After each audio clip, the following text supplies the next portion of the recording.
Hey guys, and thank you for coming to Mr. Layton's middle school history class as we go over third parties in the American political system. Before we go over the third parties, let's start with the two main parties of the American political system.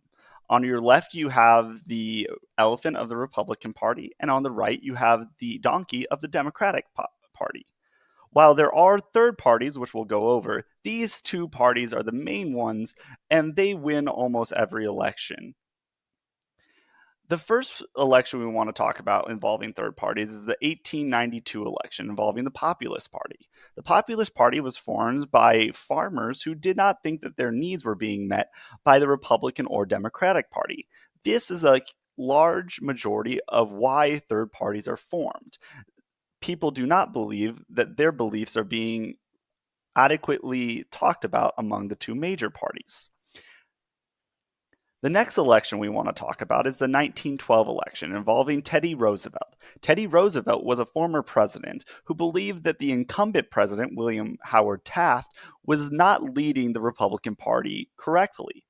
While he was not put up for election by his Republican Party, he did end up forming the Progressive Party or the Bull Moose Party. While he did not win the election, it is said that he took enough votes away from William Taft for Woodrow Wilson to be elected from the Democratic Party. In the 1968 election, George Wallace ran under the American Independent Party. This was during the Civil Rights Movement, where the Civil Rights Movement was gaining traction in both the Democratic and Republican Party. George Wallace ran on a platform of segregation now, segregation tomorrow, segregation forever.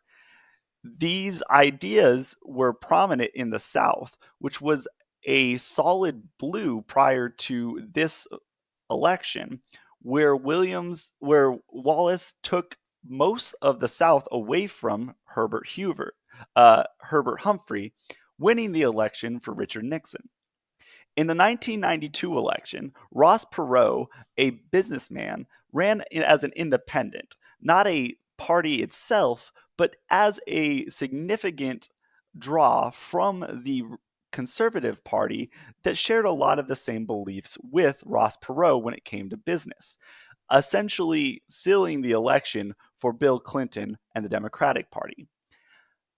As we have seen in all of these elections, while the third party candidates do represent a base that is underrepresented in both the two main parties, they mainly what their main effect is by stealing votes from whatever main party they are most closely aligned with.